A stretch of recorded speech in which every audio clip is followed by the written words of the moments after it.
Ni staf semua tanya tak? Staf. Yang tanya ni dia paling banyak pahala. Bukan yang tukang jawab kan? Nah, tukang jawab sikit pahala. Tukang tanya. Sebab dia tanya ni kita berkongsi maklumat. Nampak? Sebab tu kalau kita ada satu soalan, dia rasa nak tanya je. Nampak? Jangan kita terpedaya dengan pujukan syaitan. Syaitan ni cerdik. Dia kata, Syekh, kalau mu tanya soalan ni, orang kata mu bodoh. Dia perangkat kita supaya tidak tanya. Nah, kita pun tak tanya. Bila tak tanya, sampai mati bodoh. Nah, nampak tak? Soalan yang pertama, kalau kita guna kemudahan pejabat untuk kepentingan peribadi, contoh cas telefon masuk, fotostat IC wajib ke kita ganti? Dan macam mana cara nak ganti? Terima kasih. Soalan pertama tu cari balah tu. Kita ada lebih kurang 40 soalan petang ni insya-Allah. Kurang. Baik. Kita ni sebagai pekerja ataupun duduk di tempat kita bekerja, di dabak swasta ataupun kerajaan, fotostat guna hak pejabat, semua guna hak pejabat untuk kita sendiri. Untuk kepentingan kita lah. Kalau untuk urusan kerja tak jadi persoalan dah. Fotostat kalau kerja sekolah anak, fotostat pejabat dah. Guna apa semua guna barang pejabat. Tak cukup fotostat buat balik A4 5 ring rumah. Faham lagi? Apakah hukum? Hukumnya harus. Kalau pejabat itu bapak kita yang punya, boleh. Ayah kita owner, boleh kan? Tapi biasanya berlaku pejabat kerajaan, swasta. Dia beginilah gini. Senang jawapan dia. Kalau kita yang punya pejabat, kita yang punya company, pekerja kita buat suka hati barang kita suka tak? Itu jawapan dia. Jadi Islam ini dia akan larang benda yang kalau kita buat orang nak beri. Dia larang. Jadi datanglah hukum. Kalau boleh berlebihan haram perbuatan. Kita kadang-kadang pergi masjid, kuliah lagi gicah. Nampak tak? Kuliah tak nampak muka dia. Dia pergi masjid kerana nak cas tu. Dia buat walalok semayang asar, cas. Lepas boleh 2 bar lagi. Apa salah kita letak duit seria sedekah dalam tabung masjid? Kerana duit itu diguna untuk bayar api. Saya tanya Abang TNB, kalau kita cas 5 bar penuh tu tak mahal, lebih kurang 70 sen, 80 sen je. Apa salah kita letak seria? Maka di pejabat begini. Di pejabat dia mesti ada hitam putih. Pertama, hitam putih membenarkan. Yang kedua, hitam putih melarang. Contoh, dibenarkan kita menggunakan barang-barang jabatan untuk keperluan peribadi. Ada tak tulis lagu tu? Tak ada. Tengok ada larangan tak? Ada larangan. Tidak dibenarkan. Tak benar. Kena ikut larangan. Tapi kebanyakan pejabat tidak ada arahan guna, tidak ada larangan guna. Maka yarji'u ilal urfi, kata ulama, kembali kepada hukum uruf. Kebiasaannya kalau benda sikit-sikit tasamuh dimaafkan. Melampau-lampau itu salah. Jadi kita buatlah harta ini, kerajaan, harta ini orang seperti harta kita. Nampak tak? Bukan maknanya suka hati. La yu'minu ahadukum hatta yuhibba li akhi ma yuhibbu li nafsi. Tidak sempurna iman seorang kamu sehingga kamu suka kepada orang lain apa yang kamu suka orang lain buat kepada kamu. Kalau kita ada satu jabatan, tentu kita tidak suka staf kita buat kerja lebih kurang ikut suka hati, guna barang kita. Maka bila sekarang kita bekerja guna harta orang, jangan buat seperti itu. Lepas tu kadang-kadang dia tindakan ni atas jabatan je, atas majikan, atas pengaruh, atas CEO, atas manager. Ni yang masalah kadang-kadang tak bagi semayang duha, ditulis dalam Facebook, boh dah pergi ke akhirat dah apalah, nengung bimbang kok boh bagi semayang duha jadi semayang tarawih. Nampak? Sejak suku baru sudah duha. Duha bermaaf dia 23 orang. Nampak? Jadi masalah dah. Jadi bermasalah muka dah. Sebab apa? Sebab kita ni jenis tak reti bersyukur. Kan tak? We betih nak apa? Nah, minum kopi 2 jam dah tak balik-balik. Dia apa mungkin minum kopi 2 jam? Dah pos 3 jam. Ni masalah berlaku. Nah, jadi gini, hak orang jangan berlebih-lebihan. Nah, tidak ada undang-undang mana jawatan pun kalau dia perhalusi semua benda. Benda yang sikit-sikit itu tak sama, lebih kurang dimaafkan. Nah, soalan seterusnya. Mohon nasihat Ustaz dengan golongan pekerja yang claim OT. Elang kerja lebih dari masa sepatutnya. Contoh OT sampai pukul 9 malam je, tapi claim sampai pukul 10 malam. Sama soalan dengan pagi kemarin. Di Hospital Universiti Islam Antarabangsa Kuantan. Nah, jadi nak khabar ni benda yang normal, benda biasa. Masalah yang banyak berlaku di jabatan, masalah claim. Nah, 1 jam kerja 5 riyal. Kalau claim 2 jam boleh 10 riyal. 10 riyal ni kalau 14 tahun kita buat kerja, boleh lepas main bis biji. Nampak tak? Jangan main-main. Nampak 5 riyal je. Beginilah. Kalau kita tak buat kerja, tapi kita claim buat kerja, semua orang boleh jawab halal ke haram. Haram pasal apa? Kalau kita claim je bukan dapat angin, duit orang, pitih orang, harta orang kena keluar untuk bayar penipuan kita. Bayar. Sebab tu Nabi sebut dalam satu hadis, laisa minni man ghasya. Bukan umat aku orang yang pelawak lagu tu. Kita jangan. Tengok pada terawih hau. Overtime pelawak. Nabi tak ngaku umat dah. Laisa minni, bukan jalan aku, bukan syariat aku, bukan geng aku, bukan kumpulan aku. Man ghasya, orang yang jenis sengelak seperti itu. Sengelak main bola boleh. Dia nak tanda dia buat dengan kaki, itu lain. Itu haram. Tidak mengambil harta orang. Sengelak harta orang tak boleh. Sengelak di dalam jabatan, tipu rambutan, sengelak jual rambutan, sama je. Rambutan dia buah tepang tembok gini kan. Dia buah saja, takkan tak ada. Penuh lepas atas meja, orang gerang tengok.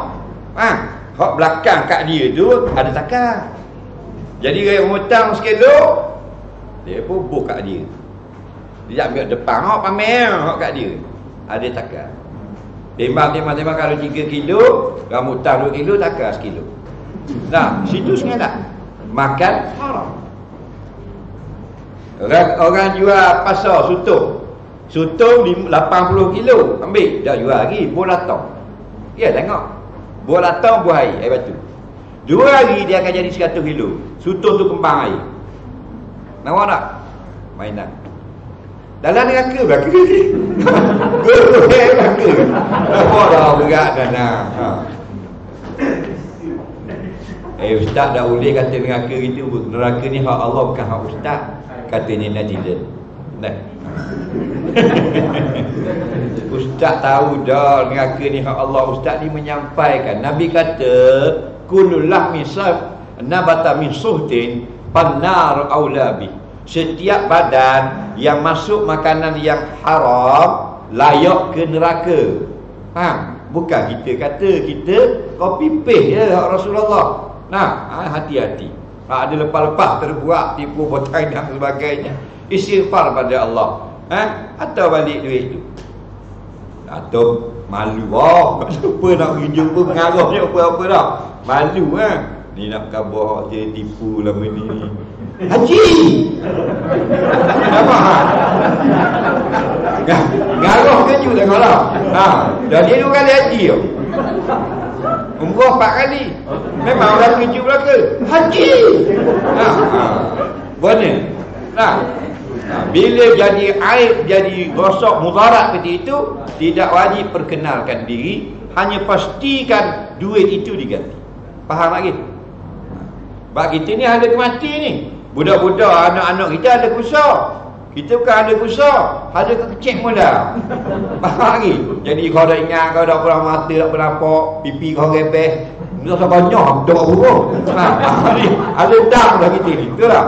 Dah ada pung bola lubang dia balik awal kalau dia dah betul. Nak bergaya tak ada masalah. Jangan kau orang. Banyak pesek, tipu botai. Dia balik dah pukul 5. Sekarang aku 7 gaya kau kawan dia. Kawan dia lah buat balik kan. Tembaknya aku 10. Dah pukul 5 apa 10 5 jam. Overtime. Nampak? 5 jam seronok lah. Boh tak tahu, Khani tak tahu. Memang seronok. Dekat nak mati, Allah print screen dosa tu, nampak di mata. Dibagi dihantui dosa. Mari pelong muka. Habis dosa tunjuk ni. Kau tipu apa tayang, keling hotel, duduk hotel 2 bintang, bahang 5 bintang resi. Nampak? Macam-macam ranking apa naik kapal terbang. Nampak tak? Sudah kita. Harta dosa kita dengan Allah ampun dengan taubat. Tapi kalau jenis tipu duit hak orang lagu ni, taubat tidak diterima. Walaupun menangis dalam Kaabah, tak boleh. Kena pulang balik tu baru sah taubat. Ingatlah dosa dengan ada dua. Satu dosa dah terlibat harta orang, kita dengan Allah. Walaupun berzina dengan 70,000 orang porong lah. Lagi ramai rabuh tu. Sekali taubat Allah ampun. Walaupun bertemu minum 70 jenis dah arak selama 70 tahun. Minumlah ke dengan Heineken, dengan Tiger Beer, dengan whisky, VSOP, botol cekik, botol kembang, botol pas megi, jenis tahu, orang lagi nasrul, sablon alel, habis minumlah ke. Sekali taubat, Allah ampun. Kerana dosa itu bukan mewakaf harta benda orang. Itu dosamu dengan Allah. Sekali taubat. Tapi kalau ambil orang, tipu orang. Cukup. Tapi seronok kita beli. Gaji kita 3,000, hak tipu 800, boleh 38. Tahu lagi? Tak sah. Seronok kejap je. Kaki tak kena tidur. Dah mari umur kita 56, 57, tak kena tidur. Ingat dosa-dosa tadi. Allah Rabbi. Jadi curi telur. Tidak kerja jabat, curi telur. Pergi makan kenduri, curi telur. Dia pergi makan kenduri. Dia tengok bila orang balik, tu rumah hui suti telur. Kaki mesti dia boleh ikut dia balik lah. Kan tu rumah pun latong mana-mana nak salam, hui telur saya. Betul tak? Dia faham dah awal. Kalau ada sibuk-sibuk, mak yang ambil tip pun lah cek. Kaki dia balik boleh pula. Boleh tak? Bahan dah sutik. Kaki jual rumah beli pula sutik. Nenggang balik 4 putih telur. Dah.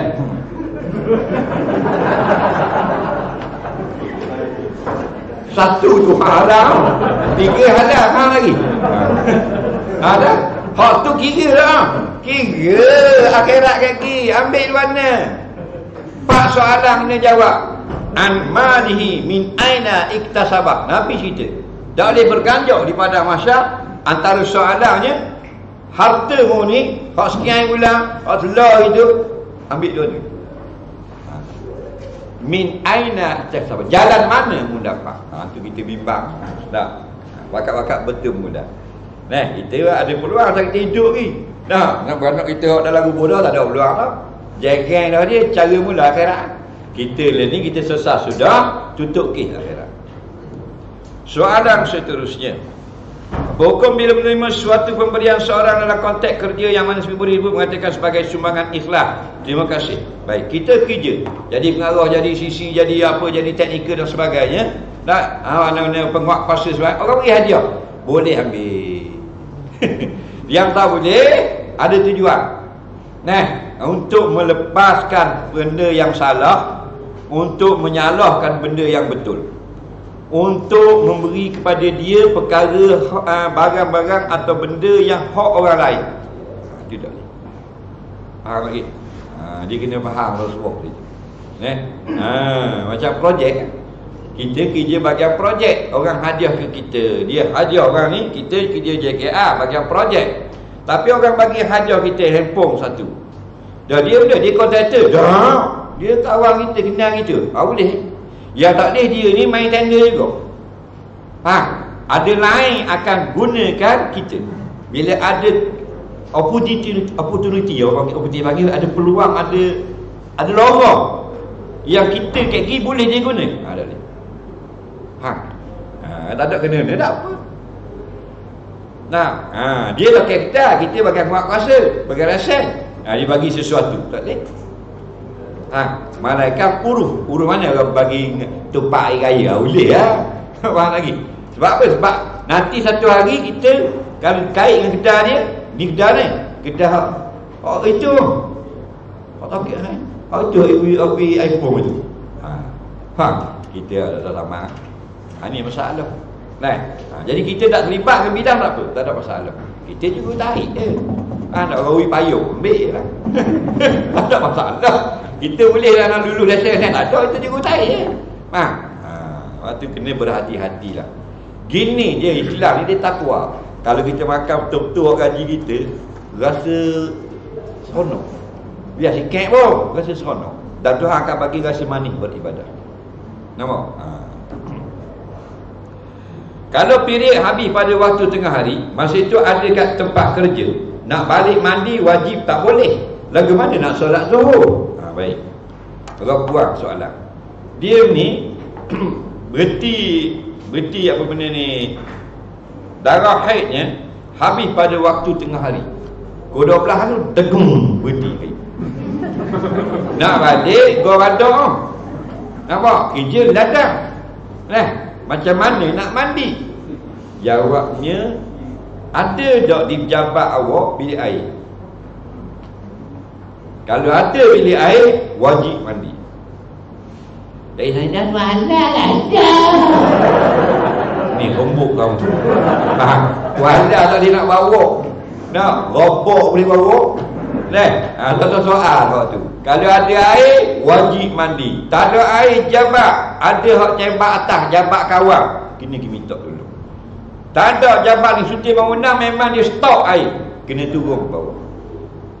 Masjid ladang, tempat mandi banyak. Surau ladang. Tak sawak alasan. Wajib mandi. Lepas tu kadang-kadang bukan bak mandi saja, bak air kecing. Dia kerja jabat tapi tak mayar dulu. Apa? Dia telur lalang ni air kecing. Tak bodoh. Orang ni ambil dia kerja. Dia tak ada perkara lalu. Dah ada kita ambil kerja kau. Dah ada bilik air dah. Yang kecil yang tu dalam bilik air ke dalam purung dua. Ada bilik air tak? Wajib basuh lah tu. Lepas tu semayang zuhur. Masuklah bilik air basuh. Jangan masuk gana bukan rumah. Bukan masuk mesin masuk. Ambil lo dalam tu, masuklah bilik air, kunci tu. Buka, ambil lo dalam, buka keluar tu. Jangan dah keluar, tarik lo dalam ke bawah. Ambil lo dalam tu, buka baik.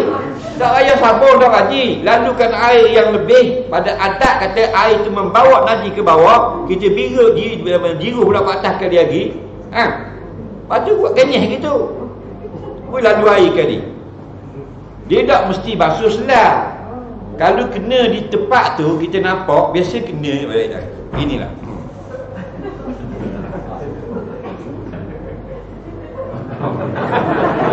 Kalau tidak dah reti.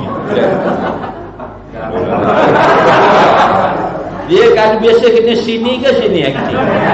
Bakal kena tepi ni kecil. Oblek no. Kena sini. Bukalah dah lawak gitu ni baik. Cucuk buka dulu najis kan. Dia tak kat di air je. Kena air jiru banyak tadi habisnya. Lepas tu buat ini sekali, air lalu sekali, perau. Boleh bakal lalu. Nampak? Mudah. Hati semayang dah. Tak mayang. Salahkan duit. Apa dia tu? Dia kata bilik air jabat ni juga selok tak boleh nak rapat. Pulak dah. Selok dah dia nak rapat, dia takut nak buka dua kok orang masuk. Tak payah buka. Selok nak rapat, mu buka butang ni je. Baju seluar panjang, Terik underwear kan spring. Terik ni. Bukan pelaru. Terik dia kena air song lucu. Lepas dah kelepung gitu.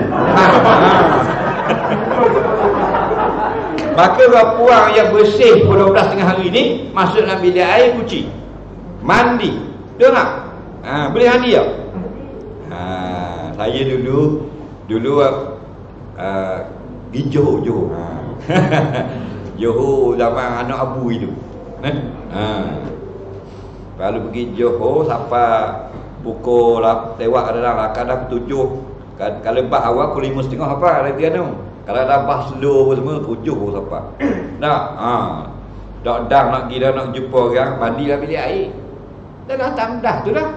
Kan tak dah 5 nak masuk dalam kunci. Ke luar pak jauh ambil paip tu duduk mandi ya. Bang, boleh ada apa? Berapa belah kali dah mandi tu lipatan tidur tu. Macam boleh. Hak jenis tak ada tu ada nyebok pakai jabok tu. Kau mandi. Orang lain nak egok dulu dia aku. Mandi.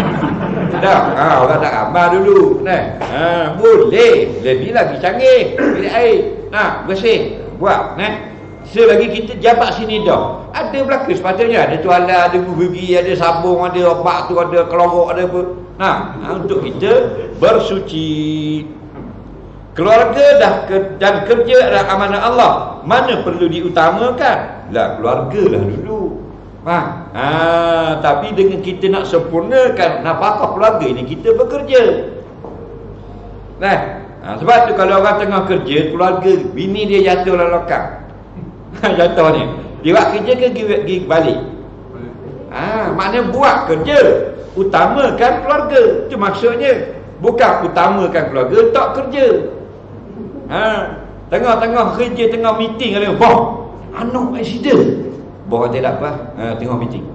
Ada betul. Berat ni boh. Walaupun luka sikit pijak kaca dah, kita tinggal kerja, suruh ke Timalang, sambung meeting dan sebagainya. Kita tengok anak tu.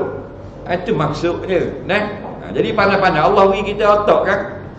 Bukan mana tumpu ke keluarga pada kerja buat. Congor duduk depan anak omong. Ayo, dah kerja dah. Apa? Utama keluarga. Itu bengong orang panggil.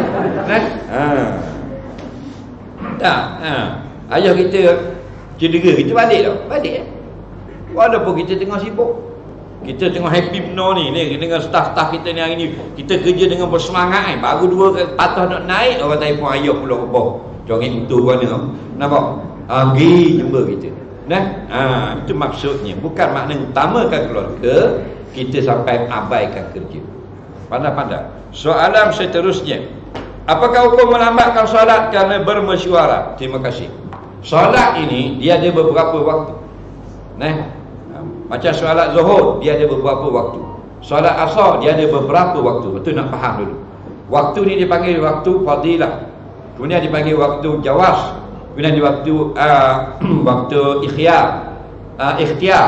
Kemudian waktu makruh. Kemudian waktu tahrim.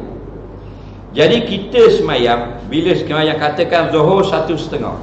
Kita tengok jam 1:30, dengar Allahu Akbar, Allahu Akbar. Wajib semayang 1:30 tu bukan sekarang tu, bukan on the spot. Dipanggil wajib muwassaq. Dari 1:30 wajib tu berpanjangan sampai pukul 4:30 sampai asar. Situlah wajibnya. Mu semayang 1:30 wajib, 1:40 wajib, 2 suku wajib, 2:45 wajib, 3:30 wajib, 4:10 pun wajib. Cuma kalau boleh yang afdal sekali awal-awal waktu. Orang bar terus semayang, dipanggil waktu fadilah, waktu terlebih. Lebih sekali pahala. Kita tengah meeting, kita buat tahliyah ni baru 1:30, kita semayang 2:45. Dia panggil waktu harus, tak ada salah. Tidak haram. Kalau benda itu penting, tak apa, kita buat 2:45 semayang. Kalau benda-benda biasa, kita semayang dulu. Bila waktu makruh? Waktu makruh 20 minit sebelum habis waktu. Kalau waktu asar makruhnya, mana matahari pun dah anas. Dah anas dah. Cahaya dah berada dah. Itu waktu makruh. Makruh kita sengaja anjak bagi masa itu. Semayang sah. Dan akhir sekali waktu tahrim, waktu yang dosa, kita sengaja tunggu masa tu, iaitu dekat-dekat nak masuk waktu asar, baru nak sembahyang zuhur. Dekat-dekat nak masuk maghrib, sembahyang asar. Itu walaupun sah, wajib sembahyang, perbuatan sembahyang kita dapat pahala, tapi kita sengaja tangguhkan ke waktu itu, berdosa. Jadi bila kita ada urusan jabatan, lain kali dah serbuang dan sebagainya, tengok-tengoklah, buat 1.5, tambah sejam lagi untuk buat tugas, sejam lagi kita sembahyang, masih lagi hukumnya waktu jawas, waktu harus namanya. Kalau waktu isyak, dia lain. Subuh, zuhur, asar, maghrib, dia afdal awal, ada waktu tengah, waktu harus tadi. Isyak dia lain. Isyak ini waktu afdal dia ada dua. Yang pertama macam kita buat sekarang, 8.30 sembahyang, dan yang kedua tengah malam 11-12 sembahyang isyak. Afdal. Dua-dua ini Nabi amalkan. Okey, soalan seterusnya, apa syarat taubat? Bagaimana kita tahu bahawa taubat kita diterima oleh Allah? Terima kasih. Baik. Syarat taubat, tengok dosa. Kalau dosa itu kita dengan Allah macam tadi, minum arak, syak dadah, zina, dulu kerja pelari tiang, nampak tak? Atau dulu kerja tukar tuang arak dekat bar, dekat dezuk apa semua. Itu kita dosa dengan Allah. Itu syaratnya 3 saja. Pertama, berhenti dah kerja macam tu, berhenti maksiat tu. Yang kedua, menyesal, takut kepada Allah. Ketiga, azab tak nak diulangi lagi. 3 ni ada dalam hati, sah. Tak syarat kita ada wudu atau motor kosong. Atau motor nak pergi bandar, nak pergi beli kuih buka, lepas saya bilik pulih tu, rok merah. Ingat hari tu isyak dadah, pergi kuda, tak mahu dah. Aku tak mahu dah. Aku takut pada ya Allah, aku tak mahu ulangi dah dosa ku ini. Dak tanya lijah, Tuhan ampun dah. Lagi ada ibu anizambi kamala zambala. Nabi kata orang yang bertaubat daripada dosa ini jadi seperti kanak-kanak tidak ada dosa. Kan Nabi kata kullu mauludin yuladu 'alal fitrah, semua bayi lahir tidak berdosa. Jadi kita walaupun umur 60, taubat macam tadi jadi macam umur 6 bulan. Bukan balik kena pakai pamper, dah. Maksudnya bersih, tidak ada dosa. Itu kita dengan Allah.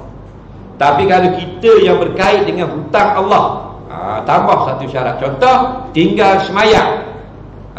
Dulu masuk Persatuan Balara, kelak Balara Kuala Terengganu, Harak Lara, lalai daripada tuntutan wajib.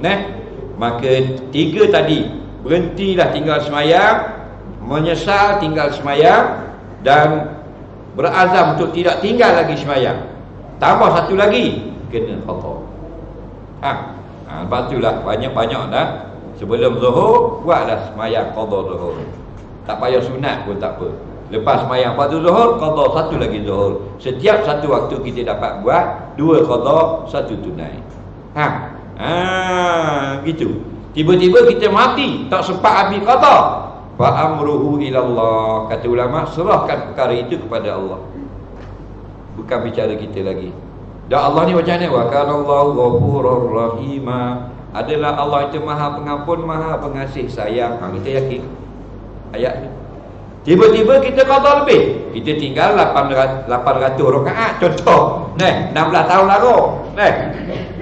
Tapi kita pergi qada 900 rakaat contoh. Lebih 100. Jadi solat sunat pahala. Okey? Itu dosa yang dengan Allah. Dosa tak bayar zakat. Teringat kita ni, Allah, lagu aku 6 tahun tak bayar zakat. Ni dah pergi kuliah baru insaf. Bertaubat dulu. Menyesal tak bayar zakat, takut kepada Allah, azab tidak akan ulangi lagi tak bayar zakat ni, dan kemudian bayar zakat. Bukan bayar tahun ni, hak qada. Contoh zakat fitrah. Berapa tahun tak bayar? Tak bayarnya 7 tahun. Setahun berapa ringgit? 7 ringgit. 7 kali 7 49 riyal. Kan susah sangat. 50 lah senang. Teringat semalam kita ada simpan duit dalam bank 29,000. Kita tak bayar, setahun lebih dah tak bayar zakat. Ni baru teringat dah. Kok 2 tahun lepas tak bayar zakat. Nah, qada sekarang, jangan tunggu Ramadan. Nah, sekarang tu ingat bulan-bulan, ingat bulan Syakban. Pasal benda lepas dah wajib kena bayar segera. Nah, kira-kira 29,000, 30,000 kali 2.5%. Bayar kan? Itu contoh taubat. Kalau yang berkait dengan harta orang, taubatnya 3 perkara tadi: berhenti buat dosa, menyesal, kemudian berazam tak akan buat. Tambah satu lagi, pulang balik harta orang. Dia pulang balik. Kalau harta yang kita curi, tipu, zalim, aniaya itu masih ada, tak boleh ganti harta lain. Kena harta itu juga. Contoh, 10 tahun lepas kita curi cincin kawan kita, kita kena ke permata, kita minta beli tak lagi, kita ambil ya. Nampak? Wajib pulang balik cincin yang sama. Tak boleh, aku memang tak padah, tapi aku dah serasi dengan cincin tu, aku beli lain yang ganti. Tak boleh. Tak tahu nak pandai lagu tu. Nampak? Kalau benda tu binatang, hidup lagi, wajib kena hantar, walaupun tua tu. Contoh masa dulu dia, masa mula-mula kerja tahun 90 tu, dia yang ambil anak kambing jiran dia. Ini dah 2021, sudah 31 tahun umur kambing tu. Atas wheelchair lah kambing itu. Faham tak? Dia kena hantar juga kambing itu. Faham? Sekeping pampang dia tarik daripada rumah jiran masuk dalam rumah dia. Kena cari jiran dia itu. Walaupun jiran dia duduk perlis mana, kena cari. Tak ada jiran, bayar kepada waris dia. Jangan main. Seria kena ganti. Kena cari. Dulu masa sekolah, ada ambil duit kawan kita, ada ambil buku sekolah dan sebagainya, kena ganti belakang. Nampak? Sebab akhirat dia bicara semula. Tapi kita settle di dunia, tak ada, kes tu tutup. Itu masalah kita. Hati-hatilah kalau ambil harta. Lepas tu jangan ambil harta orang. Mu nak bergaya, nak lawa, nak rambut boceng kau andamu, tak ada masalah. Nak pakai spek hitam sebelah kau andamu. Jangan harta orang, jangan. Nyari sendiri. Nak kaya-kaya sendiri. Waktu kadang-kadang kita tengok orang kaya, kita tahu sombong. Apa kata dia sombong? Dia kaya, harta halal. Mu miskin mu tipu. Balik awal ada kita. Jangan main. Sekarang banyak nipu. Kalau jual beli online, hati-hati. Dia Melayu macam tu lah. Mula-mula okey lah, urusan atau muat bagi akta duit, bank duit atau barang. Bank lama-lama tak ada. Bank duit ke barang-barang tak ada. Ini sama-sama. Padahal bukan banyak nak tipu kan, 1,500, 2,000. Tak padang dia masuk dengan ke. Apa hukum seorang suami bila berjohan dengan isteri dan bergurau memberitahu kawannya masih bujang, belum kahwin, sedangkan dia sudah beristeri? Terima kasih. Ini banyak. Dulu kecoh netizen. Dia kata kalau kita ni suami ada isteri, kita bergurau bujang, jatuh talak. Ini masalah. Ramai orang terpedaya dengan hukum ni. Nampak? Yang patuanya Jabatan Patua Netizen.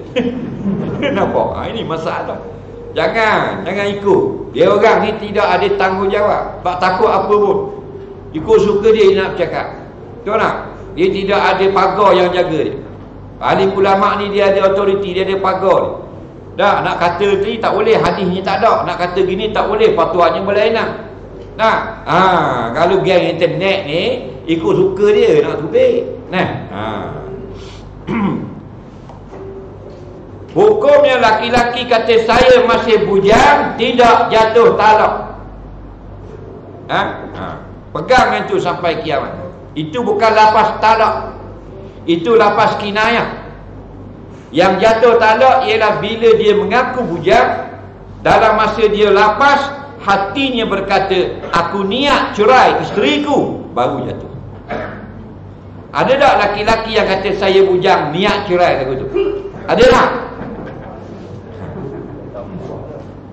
Orang lelaki dia gitulah, bila ada orang puan comel, dia kenal, dia nak kata ada bini dah.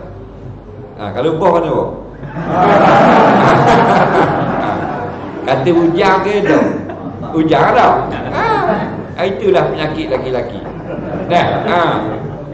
Adakah bila kita mengaku bujang itu bukan kita niat cerai? Niat dia supaya ada peluang untuk tackle perempuan ini. Faham lagi? Untuk tackle hati dia. Kalau dengar ada bini dah, sedap. Kalau kita tengah cakap dengan perempuan yang kita ada macam rasa something dengan dia, tapi dia belum lagi ada hasrat pada kita, lalu bini kita call, memang kita cakap lain. Okey, boleh. Bini dah letak dah. Nanti angkat barang tu, nanti I bayar gaji. Padahal bini dia. Jadi apa tu tengok, pekerja dia. Aku tahu aku buat dah. Kita dah laki-laki dah. Di Malang mana? Itu rumah. Rumah.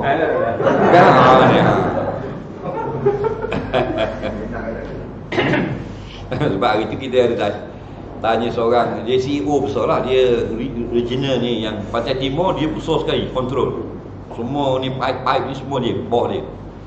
Jadi sebelum tu kuliah dia memang kalau buat poligami dia seronok. Hari tu kita sebut poligami dia dah macam ni. Macam mana Datuk? Dia Datuk. Macam mana Datuk? Datuk boleh kahwin lagi? Dia boleh takis pula. Takis ada suka juga. Mana aku tahu dia. Dia tak bagi hing awal-awal dah. Lepas tu kita duduk tu dia tulis berat sikit. Jangan sebutlah ni. Nampak? Oi, gaji puluh-puluh ribu tu. Oi, takut rambut tinggal tepi ni. Tapi bini dia senyap je. Dia gini lah. Faham? Jangan main. Itulah. Minta maaf apa-apa semua laki-laki dia memang jenis miang dia nak kahwin ramai. Tapi mereka tidak ada keberanian. Kenapa? Kerana Allah jadikan kau wanita itu hebat. Yang banyak kenalan kita semua takut bini. Kita kenal. Ada pistol ni, Magnum .38, takut lagi. Kenapa? Bukan laki-laki itu koman, perempuan itu hebat. Dia hebat. Tak jatuh. Itu panggil lapas kinayah. Cerai, orang panggil kalau lapas cerai ke, lapas cerai yang sindir. Contoh lapas cerai sindir banyak digunakan, engkau balik sekarang ke rumah bapak. Itu lapas cerai sindir. Lapas saja tak jatuh, dalam hati niat cerai kan isterinya baru jatuh. Itu pun mesti niat masa lapas. Sebelum lapas niat tak aci, lepas lapas baru niat tak aci. Serta dengan lapas, serta dengan niat baru sah. Ingat tu kan? Jadi aku bujang lagi, saya masih bujang, saya belum kahwin. Tak jatuh lagi.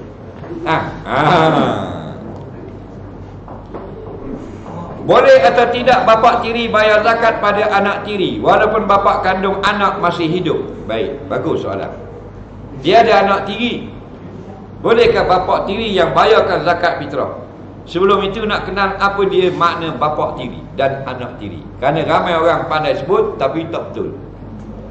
Kita kahwin dengan seorang perempuan, kita kahwin dengan seorang laki-laki, dia sudah ada anak. Faham? Contoh, contoh boh. Kenang dengan seorang janda. Buat ceritalah. Janda ini sudah ada anak perempuan. Bila akad nikah, aku terimalah nikahnya dengan mas kahwin yang tersebut itu, dengan janda itulah. Katanya juru nikah. Boh pun jawab terima nikah lah. Maka sah nikah. Maka anak janda itu bukan anak tiri. Itu anak isterinya. Sebab kita baru berkahwin dengan mak dia. Ingatlah ni. Ingat sampai mati. Jadi orang tadi tunang, lepas akad nikah jadi isteri. Sebelum kahwin dengan janda, janda itu tunang kita. Betul tak? Tapi lepas akad nikah jadi isteri. Anak dia anak isteri. Bilakah jadi anak tiri? Malam karang bila kita jimak mak dia. Petang pun boleh. Biar tahu tu. Bila berlaku jimak walaupun sekali, anak dia telah bertukar status menjadi anak tiri. Ingat tak? Ingat tak apa? Itu cara dia. Kita perempuan kahwin dengan duda, ada anak laki-laki. Lepas dia jawab nikah, dia suami kita. Anak kita bukan anak tiri dia, anak isteri dia. Kita perempuan kahwin dengan duda, dia ada anak. Bila kita dijima oleh suami kita malah sekarang, maka anak dia jadi anak tiri. Maknanya kalau nikah dengan mak, kita bercerai sebelum jima, boleh kahwin pula dengan anak. Kerana belum anak tiri, baru anak isteri. Tapi dah jima dah mak, sudah jadi anak tiri, cerai dengan mak, tak boleh kahwin dah dengan anak sampai kiamat. Kerana sudah anak tiri. Anak tiri bukan macam mana? Sama macam anak sendiri. Apa yang tak sama? Tidak ada faraid saja. Aurat sama, boleh gandang motor, boleh duduk lari robok. Nampak tak? Sentuh dak batal wuduk, boleh pimpin pergi tawaf.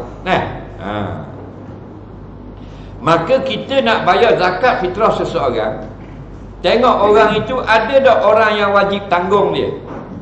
Kalau ada orang wajib tanggung dia, kita kena minta izin orang itu. Jadi siapa yang wajib tanggung budak ni? Ayah kandung dia. Kita nak bayarkan untuk anak tiri kita di rumah kita ni, kena call bapak kandung dia, WhatsApp. Assalamualaikum, ni anak ni, Ding ni, saya nak bayarkan zakatnya. Ayah dia kata, okey, boleh, silakan, yes you can. Kau pandai lah yang menunjukkan mana izin. Nampak? Sebab bapak dia yang berhak bayar atau mewakilkan orang lain, membenarkan orang lain bayar. Kita jadi pengarah, jadi bos di pejabat. Kita rasa nak belanja lah staf kita zakat, kita nak bayarkan khani kita ni bagus kerja dengan pejabat kita, tapi dia bini orang, tak usah, tak boleh. Siapa wajib tanggung nafkah? Dia punya zakat fitrah. Suami dia. Kita call suami dia. KKK. Nampak? Kerana ni bini dia. Walaupun staf kita 20 tahun di pejabat kita, tapi orang tu yang berhak bayar zakat. Kita call laki dia, minta izin, dia benarkan, kita bayar zakat bini dia ni, staf kita, khani kita, sah. Okey? Soalan seterusnya, bekas isteri ada mengambil insurans nyawa terhadap bekas suami. Apakah bekas isteri layak menerima pampasan bila bekas suami meninggal? Jadi suami sebelum belum bercerai, sebelum meninggal, suami isteri yang ambil insurans kan. Jadi siapa dapat keuntungan? Siapa yang mencalon? Tengok terma pula dengan syarikat insurans yang berlainan terma. Terma tu perjanjian lah, syarat yang kita dipersetujui antara pihak insurans dengan pelanggan. Dia tak sama. Nama insurans tu berlainan. Terma kerja kadang berlainan. Nampak? Kena tengok. Maknanya katakanlah memang kita yang mencarut, suami kita mati, dapat kat kita lah. Kita yang bayar. Kita letak nama suami kita, kita tak bagi kat dia. Kita beli kereta, letak nama suami. Letak di geran nama suami, kita tak bagi kat dia kereta tu, pun nama dia. Kalau mati, tidak faraid, hak isteri tu. Kena faham baik-baik. Dan ni nama bukan menunjukkan milik. Nama ni hanya nak mengesahkan bagi milik sebagai syarat. Orang tu sudah beli, letak nama dia. Tapi dia belum beli, letak nama dulu, tak jadi milik. Yang jadi milik suami ialah dia ni beli dengan isteri, atau isteri sudah hebat beri kepada suami, baru jadi milik. Tapi itu banyak masalah. Tapi ramai orang guna nama tu. Dia duduk atas nama tu, pergi mahkamah dapat kat dia, pokoknya haram. Hati-hati. 7 beradik, hubung satu nama kakak yang sulung, duit mak 400,000. Kalau hubung nama mak, payah nak pergi di bank, mak tak larat nak bangun pakai paper, hubung nama Kak Long. Bila mati Kak Long ambil seorang. Bicara mana-mana mahkamah pun menang Kak Long. Hukum akhirat Kak Long makan haram. Tapi banyak berlaku gitu. Nama kita dah kan. Wakak seringat lah. Boleh 2 tahun orang tak bagi dah rumah. Beres 400,000 bawah. Kalau bagi 12 beradik 400,000 apa boleh. 3 berapa ribu dah apa hati ibu beres. Siap pergi Mekah melotok. Duit haram boleh pergi Mekah melotok tak? Nampak kan? Syaitan kata, sama sendiri tong.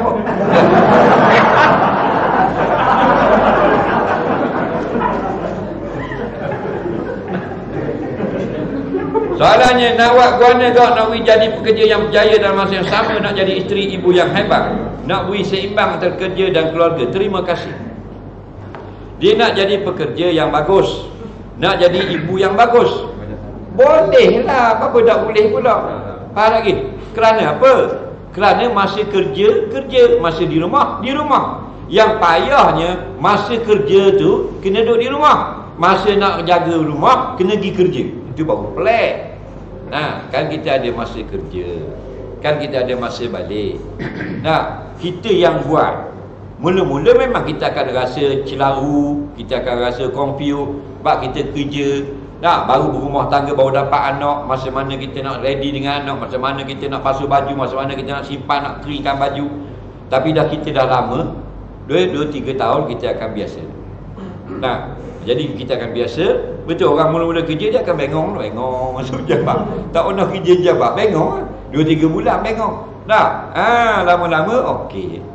Dia boleh settle kacang. Ada masalah ni kacang dia boleh settle gitu je. Nah, itu boleh, sebenarnya boleh. Tapi jangan kita nak berlumba dengan orang lain. Kita orang lain dapat yang terbaik, kita nak potong ni tak. Kita biar kita lebih baik daripada kita dahulu. Ibu di rumah kita kok, semua kita upgrade. Kita pekerja kita upgrade, di rumah pun kita upgrade. Upgrade sebagai pekerja, upgrade sebagai seorang ibu.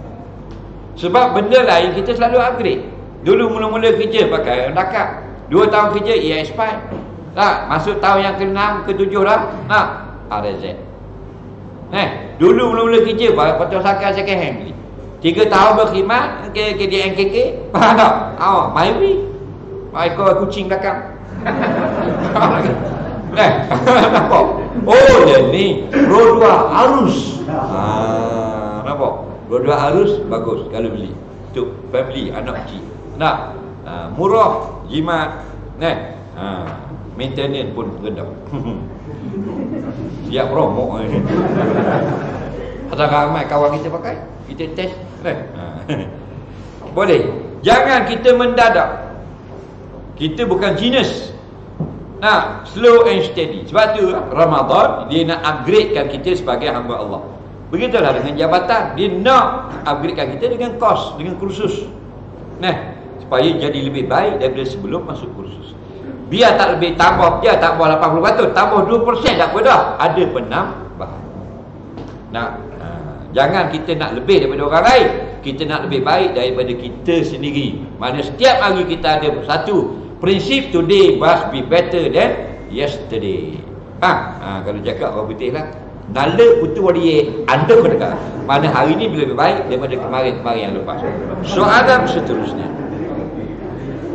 adakah boleh memasang speaker ketika salat dan mendengarkan pada rumah dekatan masjid melalui speaker? Sebab ada kadang-kadang dengan imam lupa baca surah. Dia duduk dengar tu imam mengaji malam-malam dalam sembahyang, dikata kadang-kadang tu imam lupa baca surah, salah baca dan sebagainya. Boleh ke sembahyang pakai speaker?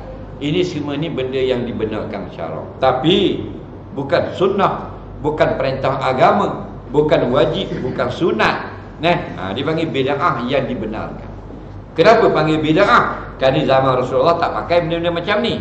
Kenapa dibenarkan? Kerana dia tidak ada larangan daripada syarak, maka dibenarkan. Kemudian bila digunakan, ada tak manfaat pada orang ramai? Ada. Orang boleh tahu sudah start semana sebagainya, dapat pahala orang yang guna alat-alat ini.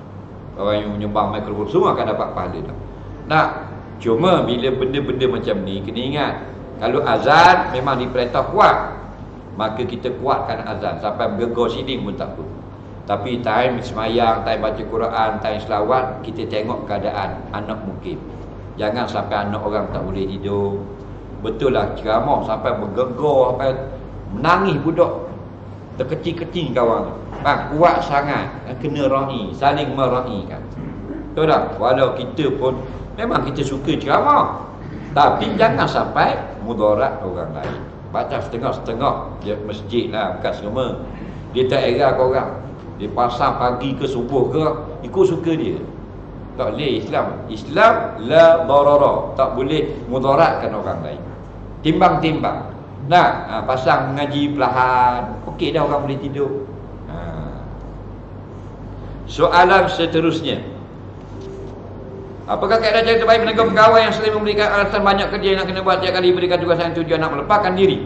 Macam dia seorang saja ada komitmen dengan para rakyat masa. Kami ahli tugas pegawai berkenaan dan pegawai tidak boleh menerima teguran dan menganggap dia je yang betul. Mereka boleh murahkan keberkatan gaji. Dia begitulah. Macam politik lah. Dulu kita tak ada kuasa, kita komplain gini-gini ke menteri. Sekarang kita jadi menteri, kita pun lebih kurang dulu juga. Penyakit dia sama je. Faham tak? Sebab gitulah. Kani marah ke bos, Kani jadi bos, jahat pada bos dulu. Faham tak? Sebab manusia ni dia lemah. Kulikal insanu dha'ifa, dijadikan manusia ni lemah. Maknanya dia lemah dia. Dia perlukan bantuan Allah dan sebagainya untuk jadi orang yang bagus. Baik. Walaupun begitu, kita tak boleh alasan kita lemah, kita boleh buat suka hati. Sebab itulah datangnya Nabi ni utammima makarimal akhlak. Aku datang ni bukan saja sepandai-pandai aku, tapi menyempurnakan akhlak manusia. Bila kita jadi bos, kita tunjuklah akhlak terbaik. Kita jadi ayah, biar kita lebih pada mak. Kita jadi suami, mulut biar baik pada mulut bini. Mulut bini carut maki amu boleh tak apa, dia bini. Dia bukan bos, aku bos, kena jaga mulut. Betul tak? Sebab apa? Sebab tidak ada suatu persempadanan yang khusus dalam kita nak tetapkan tahap mana kita boleh minta tolong bos dan itu masalah. Itu semua itu benda dia fleksibel. Jadi gini lah, masing-masing jadi buat orang yang baik. Jangan kita ambil peluang, aku berkuasa, aku nak pelekehkan orang lain, aku nak lemahkan orang lain, aku nak jadi ringan tugas, orang lain jadi berat. Tidak ada keberkatan. Biar sama-sama keberkatan. Dia berberkat, aku berkat. Tapi dia berkat pun gaji aku tetap 8,000. Dia 2,000 saja sebab aku bos. Tapi biar aku berkat. Dia begitu. Bukan maknanya bila Kani kita berkat dipotong gaji pengarah. Tidak. Faham lagi? Dia gaji Kani juga, tapi masing-masing berkat. Bila ada barakah belaka, itu jadi kasih sayang. Bila ada kasih sayang, bos baik, nitah jauh. Awak-awak nak minum air kita makli, bos nak kat sihat tu nitah. Bagus bos. Bos aku tu bagus dia. Dia bukan bos mu tu. Tak kira bos kau. Bos aku tu pun cepat. Bagus dia. Malaikat amin. Tepuk bagus tu. Tapi kalau kita dah ke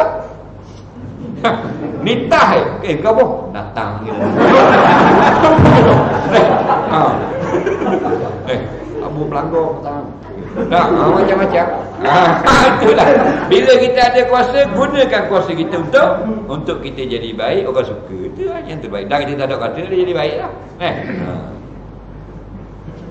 Kami kerja kuat kuasa undang-undang yang mana ramai orang tak suka. Pernah diancam mana juga. Boleh tak Ustaz kongsi doa untuk selamatan diri. Turun tu bismillah tawakkaltu ala Allah. Jangan tinggal tu. Bismillah tawakkaltu ala Allah. Nampak? Dengan nama Allah. Apa makna dengan nama Allah? Aku. Nampak? Aku minta tolong. Bismillah tu jar majrur kalau ngaji nahwu. Kalau orang ngaji pondok lah. Dia ada takdir muqaddar dia. Maksudnya aku minta tolong dengan menyebut namamu. Bismillahi asta'inu. Dengan nama Allah aku minta tolong. Tolong apa? Daripada mana? Min syarri khalqik. Daripada segala kejahatan makhluk. Manusia jahat kan? Minta berlindung. Kalau boleh dan sempat, baca kul huwallahu ahad. Turun rumah bismillah. Maksud nak kata bismillah tawakkaltu ala Allah. Bismillahirrahmanirrahim. Kul huwallahu ahad. Kata Allahumma salli ala sayyidina Muhammad wa ala sayyidina Muhammad.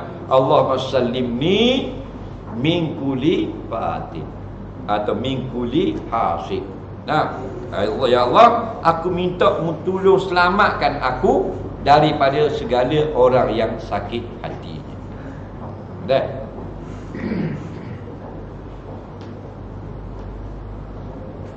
Jika seorang wanita datang haid ketika azan maghrib, adakah puasanya sah pada hari itu atau perlu diganti?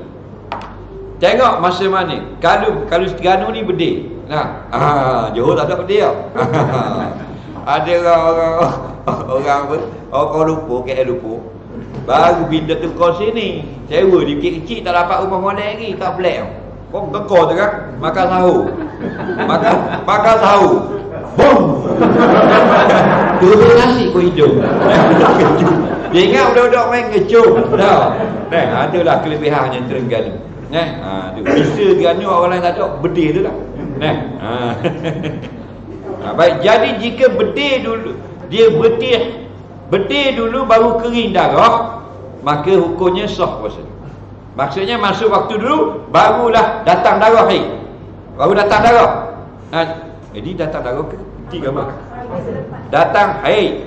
Baik, datang haid selepas daripada berbuka sah. Siang dia berpuasa. Kemudian masuk waktu Allah atau bunyi bedil, kejut ke bedil, haid. Hukumnya sah. Dia yang tak boleh haid dulu baru bedil. Sesaat sebelum masuk waktu. Contoh masuk waktu 7.14, datang haid 7.13, batal puasa. Tapi kalau serentak dengan bedil, sah. Bedil dengan dia duduk. Pokoknya sah. Mengidap penyakit buasir tahap 4, adakah batal puasanya jika dia masukkan 10 buasir terkeluar? Kebanyakan ulama maafkan dia. Jangan masukkan tangan kita, masukkan dia saja. Dimasuk benda lain aja. Adakah anak yatim berhak dapat zakat? Tak berhak. Ingatlah, ramai orang diberi kepada anak yatim. Yang sah kita beri zakat dari yatim jika anak yatim itu miskin.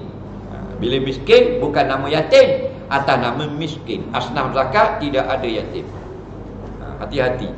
Anak yatim yang kaya kita beri zakat tak sah. Bagaimana tu seorang wanita tahu lelaki itu seorang itu yang menjaga solat? Dia nak tahu bakal suami dia jaga solat ke tak? Jangan tengok kat pusal. Kena ginilah. Kalau kita sekarang nak kahwin dengan lelaki-lelaki 6 bulan siasat. Nak kahwin dengan perempuan 3 bulan. Jangan tengok ni misiak kamera. Tengok pakai kopiah gini, orang bebal orang lebar ni. Banyak bohong dia ni. Nak pergi raya mau ustaz ambil gambar kat kitab. Bola Facebook muslimat tengok. Nak ni tok guru juga ni. Jangan main banyak lebar gitu. Cek betul-betul wakil korang. Kalau dia kerja jabat, pergi jumpa pengarah, jumpa sisi, jumpa khani. Ni guanya ni kerja sini sungguh kan ni orang ni. Ya, kerja sini. Kerja mana? Kerja bahagian ni. Dia bagaimana perangai dia? Sebab dia nak minta adik saya nak tunang, nak kahwin lagi, nak minang. Orang jabat jujur kena khabar. Dia okey, tapi gitulah. Habis orang ni kecil dah bayar hutang. Jadi kita tahu perangai dia. Semayang mana apa? Semayang berat. Betul tak? Kita dengar berat. Hak berat saya nak loh lagi. Kita nak tahu, betul tak? Jangan tengok depan mari rumah. Mari rumah baiklah ke? Assalamualaikum. Ini anak dara kan? Betul tak? Jadi semua dah mampu. Tengok belakang benda kegiatan sosial dan sebagainya. Ramai kaki 6 ekor, kaki tak semayang, balik awal kita. Tidur dengan orang yang tidak semayang. Orang tidak semayang ni musuh Allah, musuh para nabi, musuh para malaikat. Orang tak semayang ni lebih hina dari anjing. Jangan main-main. Baik tidur dengan anjing.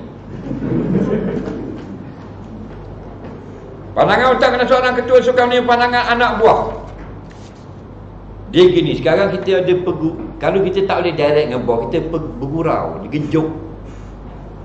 Dia ada orang kena pergi straight, ada orang kena pusing rambut 2 kali. Cara kita tu panggil hikmah dalam berdakwah. Faham lagi? Ada orang kena gurau buat juk dalam gelak tu dia, kena kaku dah. Faham lagi? Dia gitu. Tengoklah. Kadang-kadang siapa yang dia segar? Kalau melampau sangat, kita suruh orang yang dia segar tu nasihat. Baru dia malu. Kadang-kadang kita ada orang rasa dah main habis bol ke gojek gitu. Rasa tak sedap nak dengar tu. Tapi kita suruh pengaruh lain juga tu segar, boleh tahan kira. Dia gitu. Apakah hukum jika saya mendudukan satu dokumentasi disahkan oleh pegawai yang membuat kesulitan disertakan dengan bunyi dokongan sokongan yang lengkap? Maksud saya tak ada kat tempat pegawai bertugas. Tengok, adakah benda itu memudaratkan jabatan? Adakah benda itu memudaratkan akan apa benda ni prosedur? Kalau ada, tak boleh. Jangan lepas tangan. Kalau disyaratkan awak hadir pada tempat, mesti kena hadir. Sebab kadang-kadang berlaku kemudian hari. Nampak?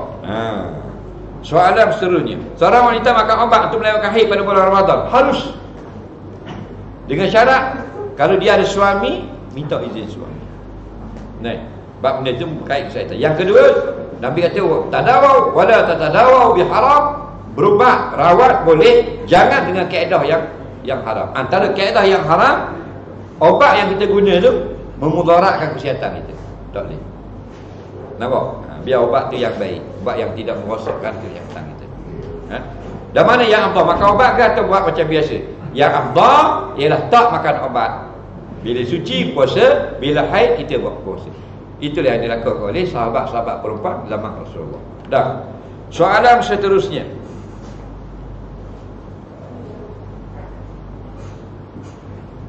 jika kita meninggal dunia, kita akan tinggalkan ilmu yang bermanfaat, anak yang soleh, amal jariah. Soalan saya, apa makna ilmu manfaat? Manfaat ni bahasa Arab, min nunfa'inta marbuta manfaatun. Tapi dah terjemah balik bahasa jadi Melayu. Dan asalnya Arab juga. Munafaat atau manfaat. Maksudnya berguna. Kalau bahasa Melayu, fahamlah tu. Ilmu yang berguna. Apa? Ilmu yang bila diamalkan berguna, sekalipun berguna untuk dunia. Contoh, dia masih hidup, dia ajar orang baca Quran sampai orang tu boleh baca Quran, boleh sembahyang dengan betul. Dia pun mati. Selama mana orang tu sembahyang, dia dapat pahala. Contoh saja. Atau ilmu dunia. Ilmu dunia contohnya, dia ni masih dia hidup, dia ajar cara orang urut kaki orang, kalau patah-patah apa dia ajar. Dia pun mati. Selama dia mati nanti, bila ada orang yang anak murid dia tu urut orang, daripada sakit jadi tak sakit, pahala untuk guru dengan kubur dapat sama. Maksudnya, sebab itu benda yang berguna pada orang lain. Faham lagi? Dia ada ilmu ghairun nafi'. Lepas tu Nabi kata, Allahumma inni na'udzubika min ilmin la yanfa'. Ya Allah, ya Tuhanku, aku minta berlindung daripada ilmu yang tidak berguna. Ilmu ada tak ada guna. Nampak tak? Ilmu sembang. Bapa anak puan tak wajib mak jaga mak ayah kalau dia nikah dah. Sedap lagi tu. Tidak puas hati. Dia kata kalau dia faham, anak laki-laki kita belum kahwin kena jagalah keluarga kita, mak ayah kita kalau dia susah. Bila kita dah kahwin pun kita kena jaga tau. Jaga bukan mesti ada bersama. Kita atau belanja dan sebagainya. Kita call orang, pastikan ada orang rawat dan sebagainya. Tapi anak perempuan lepas kahwin dia tidak wajib jaga mak ayah. Dia wajib jaga suami. Itu sebab. Okey. Jadi seorang laki-laki tadi yang dia wajib jaga mak ayah dia, Allah hantarkan pada seorang perempuan wajib jaga dia. Kita laki suami lah, oh sejak dia puan kita tak wajib jaga mak kita, dia duduk dengan laki dia sama. Dah kita walaupun kita jaga mak kita, bini kita jaga dah kita. Makan minum kat darah lagi, gosok baju luar dalam gosok. Habis token kena cari, itik masuk rumah jok. Nak nasi, kawan mari dia jebak kena buat air. Dia jaga kita. Betul lagi. Apakah hukum orang yang hantar sihir pada orang lain? Adakah berdosa orang yang kena sihir itu jadi tak betul kadang-kadang tu sampai lawan cakap mak ayah? Allahu Rabbi. Sihir dosa besar. Orang yang amalkan sihir dosa besar. Kebanyakannya kufur, kekal dalam neraka. Kenapa? Kerana sihir ni mula-mula katakan dia nak khianat si pulang. Dia pergi jumpa bomoh sihir ni. Okey, bomoh ni kata 3 hari membuat ni, tunggu dia akan jadi muntah darah bini-bini yang sakit. Dalam masa 3 hari tu kita percaya tak lagi sihir tu? Tak. Betul tak? Kita hanya tahu je tunggu masa dia.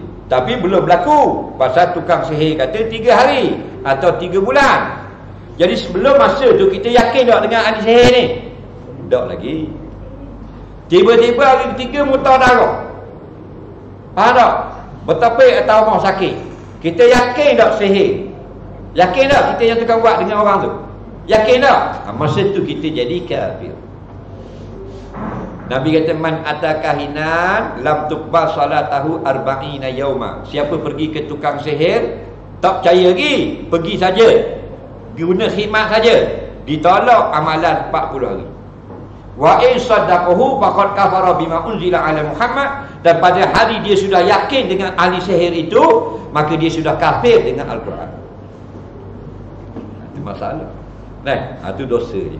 Dan orang-orang macam ni lah biasanya di akhirat nanti dia sangka dia masih beriman. Tidak. Lepas tu jaga sihir. Nah, kita sakit hati mana pun jangan sihir-sihir orang. Betul tak? Allah marah sungguh perbuatan. Zaman sekarang fitnah di hujung jari semakin berasa kerana kemajuan teknologi. Apakah itu fitnah dan umpat? Mengenai jangan boleh merosakkan organisasi. Dulu mana ada orang nak ambil kita menyanyi. Lenin menyanyi sendiri, post. TV mana nak ambil kita berlakon? Betul tak? Lenin berlakon sendiri, post. Worldwide tengok, betul tak? Jadi bila kamu orang bijak, jadi hasilnya bijak. Kamu orang bengok, hasilnya bengok. Kamu orang tahu hukum agama, hasilnya Allah redha. Keluar internet. Kamu tak erti agama apa, keluarnya Allah murka. Itu je. Nikmat sama, Facebook sama, bayar streaming belaka. Ni ke syurga, ni ke neraka. Nah, pagi-pagi kutuk orang dah, kutuk ulama dan sebagainya. Benci Islam, kata ke hukum halal haram dan sebagainya. Tak sedar kadang-kadang sudah kufur, tak sedar kadang-kadang sudah murtad. Nah, paling tidak yang jenis caci-caci maki hama orang dalam Facebook ni, paling tidak mereka ni ahli neraka. Dalil Nabi kata akhirat nanti ada orang Islam yang bangun padang mahsyar dengan pahala sembahyang, pahala zakat, pahala haji dan pahala lain. Kemudian dia ni ada maki orang, ada kutuk orang, ada fitnah orang, lalu dia ambil mangsa dia dulu dan dibayar pahala dia kepada orang itu sampai dia tak ada pahala. Summa turiha finnar. Nabi kata akhir sekali orang yang gini maki hamun orang ni dicampak dalam api neraka. Nampak? Tepat ni akhir neraka kau. Lepas tu dengan mana? Dengan hujung jari. Nah, macam netizen kan, dia orang tak ada agama. Agama ni maknanya orang yang ada peraturan.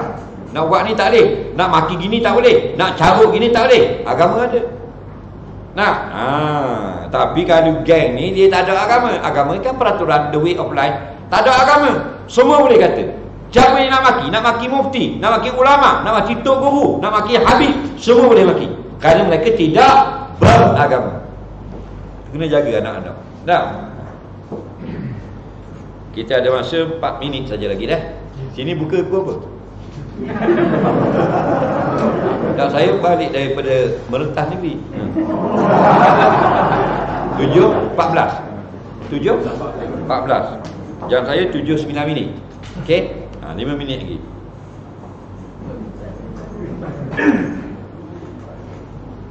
Baik. Kalau mimpi basah 3 kali pada hari yang sama, batal tak puasa? Siapa tanya ni? Dia mimpi 3 kali bulan puasa basah, tak kira sebeledi keluar nafas kita pun tidak batal. Yang batal sengaja mengeluarkan mani ketika puasa. Bila waktu sesuai berbuka puasa, dengan azan dulu ke atau berbuka bila masuk waktu maghrib? Waktu maghrib bila? Waktu maghrib. Dia kata kita nak buka puasa dengan azan ke atau masuk waktu maghrib? Saya tanya balik, bilakah waktu maghrib? Pandai cakap. Waktu maghrib yang betul, tenggelam bulatan matahari di kaki langit. Faham lagi? Ini kaki langit contoh. Di Terengganu tak nampak kaki langit, kita kena duduk morib, kena duduk position. Baru nampak. Ni belah laut, ni bulatan. Orang putih panggil sunset. Turun nampak separuh belum. Arab panggil guru ni tenggelam. Bila maghrib hilang bulat sikit ni. Ada sikit tak lagi. Sak. Tu maghrib. Faham lagi? Tapi di kaki langit, jangan di atas Bisma. Faham lagi? Betul pukul 2 petang.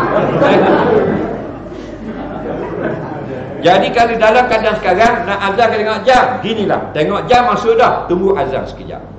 Kalau dengar azan lah, kalau dalam hutan cukup satu dalil. Tapi jam kena tengok juga, jangan jam mak pasang new. Jam molek jugalah kena ada. Dan soalan yang terakhir.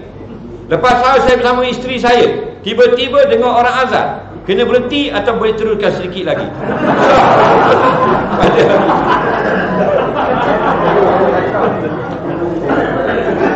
Jadi nampaknya soalan ni banyak lagi. Jadi lebih kurang 2, 13, 14 soalan berbaki. Jadi kena panggil lagi lah ni. Boleh ya? Simpan oleh-oleh ni. Sayang buku Jomel. Dia bersama dengan isteri dia. Maksudnya bersama, fahamlah. Takkan bersama main PlayStation. Kemudian azan, tengah bersama dia begini, makan dan minum. Dia tu sedap cerita. Apakah makna puasa? Makna puasa al-imsaku anil muftiri min tulu'il fajar ila ghurubi syamsi. Makna puasa tidak makan, tidak minum, tidak jima dari masuk waktu subuh sampai masuk matahari, sampai maghrib. Jadi bila masuk waktu subuh, siapa yang ada makanan dalam mulut tak boleh telan. Ya kata Nabi kata makan lagi tengah azan pertama. Kita azan satu je. Zaman dulu azan 2 kali. Azan sekali bangun makan sahur pukul 5. Kena ada azan sekali lagi pukul 6 sudah subuh, tak ada makan. Ya, Nabi kata kalau kamu sedang makan ada azan, habiskan makan. Azan yang pertama, azan Bilal. Faham lagi? Kita sekarang salah faham, azan subuh makan lagi. Ada ustaz kata tak apa, kalau azan boleh makan lagi. Habis azan baru tak boleh makan. Kalau gitu untunglah yang azan lanjut. Kalau yang azan lanjut kalau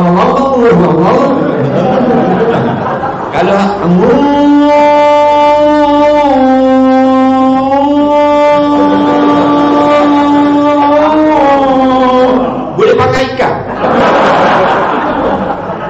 Ini masalah.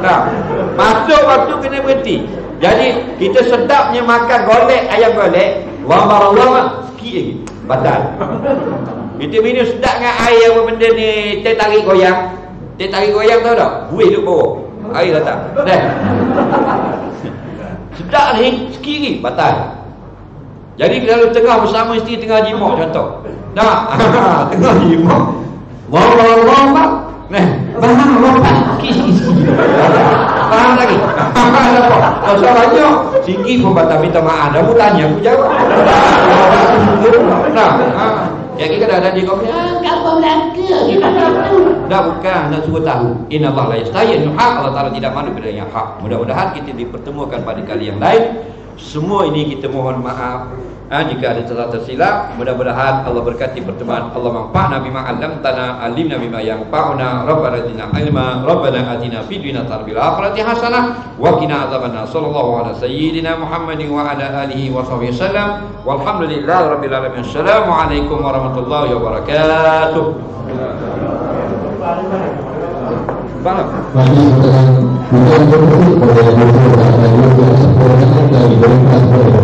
Ya, apa yang kita sampaikan dalam perjalanan dan perubahan